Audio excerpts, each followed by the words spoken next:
எழுப்புதலுக்காய் வாஞ்சிக்கிற ஒவ்வொருவருக்கும் ஆண்டவராய் இயேசு கிறிஸ்துவின் நாமத்தினாலே வாழ்த்துக்கள்.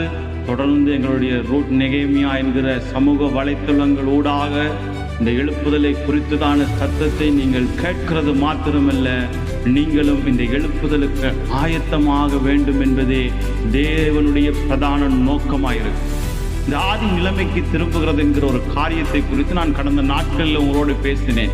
சபைகள் யுத்தத்துக்கு பின்பாய் ஆதி நிலைமைக்கு திரும்பவில்லை என்கிற ஒரு காரியத்தையும், யுத்தத்துக்கு முன்பாக சபைகள் ஆதி நிலைமைக்கு அவர்கள் திரும்பி தேவனுடைய அந்த எழுப்புதலுக்காய் ஆயத்தமாய் இரவும் பகலும் கடவுளுடைய சமூகத்தில் இருந்த ஜனங்கள் ஐஸ்வர்யங்களையும் உலகத்தினுடைய சிற்றின்பங்களையும் பார்த்த பொழுது அவர்கள் என்ன செய்தார்கள்?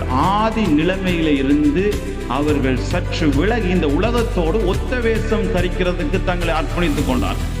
இது மிகவும் ஒரு பெரிய ஒரு இக்கட்டான சூழ்நிலை தேசத்தின் நடுவில்.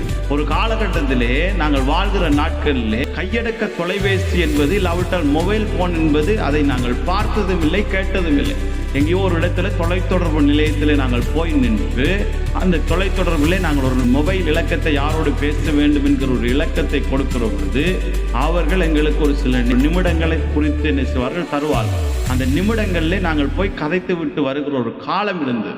இன்றைக்கு தொலைபேசியானது இன்றைக்கு அநேகருடைய வாழ்க்கையிலே தொல்லையாய், அநேகருடைய குடும்பங்களுக்கு தொல்லையாய், அநேக வாலிபர்களுடைய வாழ்க்கைக்கு கேள்விக்குறியாய் இந்த தொலைபேசியானது மாற்றம் அடைந்து மனிதர்களை இன்றைக்கு தன்வசமாய் வைத்திருக்கிறது. இந்த தொலைபேசியினாலே அழிந்த குடும்பங்கள், இந்த தொலைபேசியினாலே கடவுளை மறந்து போன ஜனங்கள், இந்த தொலைபேசியினாலே வாழ்க்கை இழந்து போன அநேக வாலிபர்கள், அநேக குடும்ப தலைவர்கள், அநேக குடும்பங்கள், அநேகர் என்ன செய்கிறார்கள்? இந்த சமூக வலைத்தளங்களினாலே சீரழிந்து போய் இன்றைக்கு ஒரு வாழ்க்கையை தொலைத்து போன ஒரு சூழ்நிலையிலே இன்றைக்கு என்ன செய்கிறார்கள்?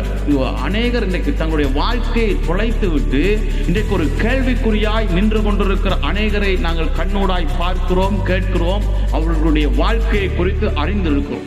இன்றைக்கு என்ன செய்கிறது? இந்த உலகத்தோடு ஜனங்கள் ஒத்த வேஷம் தரித்து இந்த கடவுளுடைய வார்த்தையை விட்டு அவர்கள் பின்வாங்கி போனதினாலே அவர்கள் ஆதி நிலைமைக்கு திரும்ப முடியாத ஒரு சூழ்நிலை என்ன செய்கிறது? இன்றைக்கு வந்திருக்கிறோம்.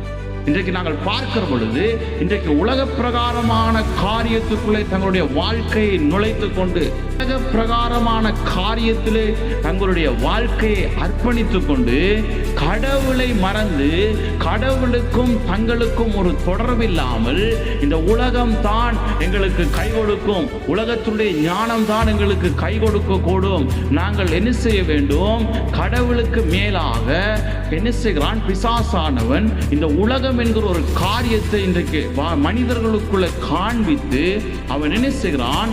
கடவுளுடைய சத்தியத்தை மறக்க பண்ணி இருதயங்களுக்குள்ளே இந்த கடவுளுடைய சத்தியம் பதிய விடாமல் அவன் என்ன செய்கிறான்? தந்திரமாய் ஆதி நிலைமைக்கு நேராய் கர்த்தருடைய வார்த்தையிலே ஜனங்களை வாழ விடாமல் அவன் என்ன செய்கிறான்? கடவுளுடைய வார்த்தையை என்ன செய்கிறான்? அதை கற்றுக்கொள்ளுகிறதற்கு, அதை படிக்கிறதற்கு, இந்த சத்தியத்தின்படி வாழுகிறதற்கு தங்களுடைய வாழ்க்கையை அர்ப்பணிக்க விடாதபடி உலகத்தினுடைய அதிபதி என்ன செய்கிறான்?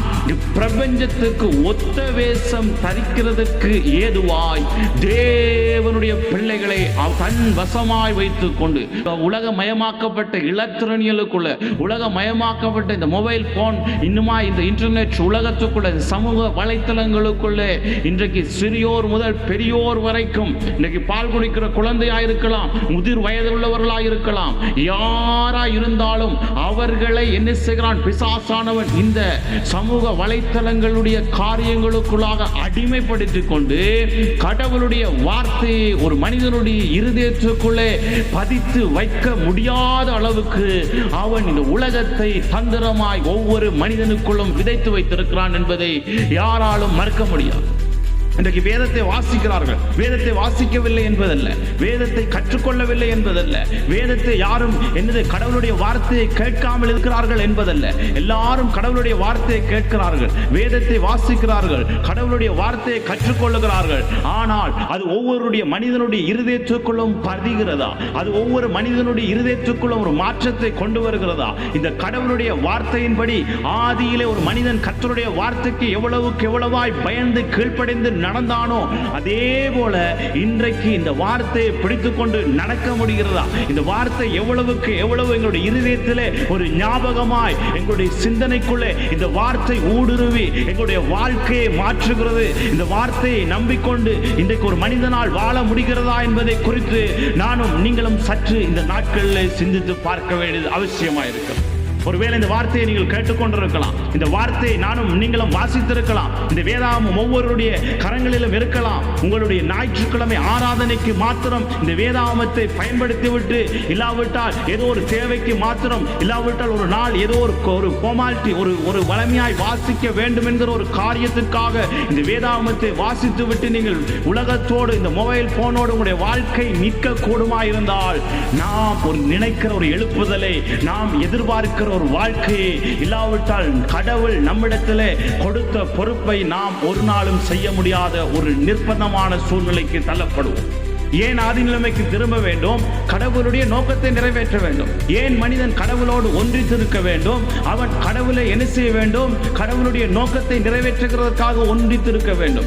ஏன் ஒரு மனிதன் கடவுளுடைய வார்த்தைக்கு கீழ்ப்படிந்து கடவுளுடைய வார்த்தையை அவன் என்ன செய்ய வேண்டும்? கடவுளுடைய வார்த்தைக்கு கீழ்ப்படிந்து நடக்க வேண்டுமாயிருந்தால், அவன் கடவுளுடைய வார்த்தையை கீழ்ப்படிந்தால் அது அவனுக்கு ஆசீர்வாதமாக இருக்கும்.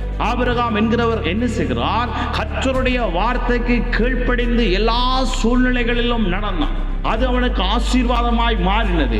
அநேக தேவ மனிதர்கள் இருக்கிறார்கள், கடவுளுடைய வார்த்தைக்கு முக்கியத்துவம் கொடுத்தார்கள், கடவுளுடைய வார்த்தையை வாசித்தார்கள், கடவுளுடைய வார்த்தையை தியானித்தார்கள், கடவுளுடைய வார்த்தைக்கு தங்களுடைய வாழ்க்கையை அர்ப்பணித்தார்கள். அந்த அர்ப்பணிப்பானது அவருடைய வாழ்க்கைக்கு உயர்வாய் காணப்படுது. இன்றைக்கு நமக்கு முன்பாக இந்த வேதாகமம் இருக்கிறது. இந்த வேதாகமத்துக்கு நாம் எவ்வளவு முக்கியத்துவம் கொடுக்கிறோம்? நமக்கு முன்பாக இந்த தொலைபேசி இருக்கிறது. இந்த தொலைபேசியில கடவுளுடைய வார்த்தை இருக்கிறது. இந்த வார்த்தைக்கு நானும் நீங்களும் எவ்வளவு தூரம் முக்கியத்துவம் கொடுக்கிறோம்? இந்த தொலைபேசிக்கு கொடுக்கிற முக்கியத்தை இந்த சத்தியத்துக்கு கொடுக்கிறோமா என்பதை நானும் நீங்களும் சற்று ஆராய்ந்து பார்க்க வேண்டியது அவசியமாயிருக்கு. இன்றைக்கு ஏன் ஆசீர்வாதம் இல்லை? இன்றைக்கு ஏன் சமூகம் சீரழிந்து கொண்டிருக்கிறது? இன்றைக்கு உலகளாவிய ரீதியிலே இன்றைக்கு சமுதாயம் கெட்டு சீரழிந்து போவதற்கான காரணம் என்ன? எங்களுடைய தேசத்திலும் கூட இன்றைக்கு மது போதைகள், அடிமைத்தனங்கள், வேசித்தனங்கள், விபச்சாரத்துக்குள்ளே ஜனங்கள் எப்படி போகிறார்கள்? அவருடைய வாழ்க்கை இன்றைக்கு மது போதைக்குள்ள, குடி பழக்கத்துக்குள்ள எப்படி கடந்து செல்லுகிறது? எப்படி அவருடைய பாவத்துக்கு நேராய் கடந்து செல்லுகிறார் என்று உற்று நோக்கி பார்ப்போமாயிருந்தால், கடவுளுக்கு கொடுக்க வேண்டிய முக்கியத்துவத்தை இந்த சமூக வலைத்தளங்களுக்குள்ளே, இந்த தொலைபேசிக்கு கொடுக்கிறதுனாலே இன்றைக்கு அநேகர் சீரழிந்து போன வாழ்க்கையை குறித்து நானும் நீங்களும் பார்க்க. எனக்கு அருமையான தேவஜனம், இந்த தொலைபேசி ஒரு பக்கம் இருக்கட்டும், இந்த உலகம் ஒரு பக்கம் இருக்கட்டும், நம்முடைய தேசம் ஒரு பக்கம் இருக்கட்டும், இன்றைக்கு கடவுள் என்ன எதிர்பார்க்கிறார் என்றால், கர்த்தருடைய வார்த்தையிலே நானும் நீங்களும் ஆதி நிலைமைக்கு திரும்ப வேண்டும். நானும் நீங்களும் வாசிக்கிற பொழுது, இந்த வார்த்தைக்கு முக்கியத்துவம் கொடுக்கிற பொழுது, அந்த முக்கியத்துவமானது நம்முடைய வாழ்க்கையில் ஒரு பெரிய ஆசீர்வாதத்தையும் நன்மைகளையும் நம்முடைய எதிர்காலத்தையும் மாற்றி அமைக்கும் என்பதை நானும் நீங்களும் ஒரு நாளும் மறக்கவோ முடியாது. ஒரு காலத்தில் நானும் நீங்களும் இந்த வார்த்தைக்கு முன்பாய் கீழ்ப்படிந்து பயந்து நடந்த அந்த நிலைக்கு நானும் நீங்களும் திரும்பக்கூடுமாயிருந்தால், அது நம்முடைய வாழ்க்கைக்கு ஆசீர்வாதம், அது உங்களுடைய குடும்பத்துக்கு ஆசீர்வாதம், அது உங்களுடைய தேசத்துக்கு ஆசீர்வாதமாய் இருக்கும் என்பது நிச்சயமான உண்மையாக இருக்கிறது. கடவுளுடைய வார்த்தைக்கு திரும்புங்கள், கர்த்தருடைய வார்த்தைக்கு கீழ்ப்படியுங்கள், கர்த்தருடைய வார்த்தையை கீழ்ப்படிந்து நடவுங்கள். ஆதி நிலைமைக்கு கடவுளுடைய வார்த்தைக்கு நீங்கள் கீழ்ப்படிந்து, கர்த்தருடைய வார்த்தையிலே நீங்கள் கீழ்ப்படிந்து, நீங்கள் ஆதி நிலைமைக்கு கடவுளுடைய வார்த்தையை நேசித்து அதை வாசித்து அதன்படி நீங்கள் நடக்க ஆரம்பித்தால், அந்த ஆதிகால எழுப்புதல், ஆதி நிலைமையிலே இருந்த சபைகள் இன்றைக்கும் மறுபடியும் அந்த ஒரு நிலைமைக்கு வரும் என்பதிலே எந்த ஒரு ஐயம் இல்லை.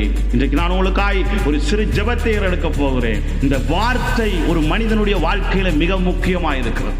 தகப்பனே, உடைய பிள்ளைகள் யார் இந்த வார்த்தையை பார்த்து கொண்டிருந்தால் இந்த வார்த்தைக்கு, இந்த உலகத்துக்கு கொடுக்கிற முக்கியத்துவத்தை பார்க்கிலும் அதிகமாய் வார்த்தைக்கு முக்கியத்துவம் கொடுத்து நல்ல நிலத்திலே விழுந்த இந்த விதையை போல அவர்கள் இந்த வார்த்தையை கற்றுக்கொண்டு வாசித்து அவர்கள் அதன்படி நடக்கிறதுக்கு உடைய பிள்ளைகளுக்கு அனுக்கிரகம் பாராட்டிடுங்க. உங்களுடைய பிள்ளைகளை ஆசீர்வதிங்க. வார்த்தையானது சத்தியத்தையும் அறியுங்கள், சத்தியம் உங்களை விடுதலையாக்கும் என்று சொன்ன வண்ணமாய் சத்தியத்தையும் அறிந்து அந்த சத்தியம் உடைய பிள்ளைகளுடைய வாழ்க்கையில விடுதலையாக்குறதுக்கு அனுக்கிரகம் பாராட்டும்படிக்காய் இயேசு கிறிஸ்துவின் நாமத்தில் ஜெபம் கேட்கிறேன் நல்ல தகப்பனே.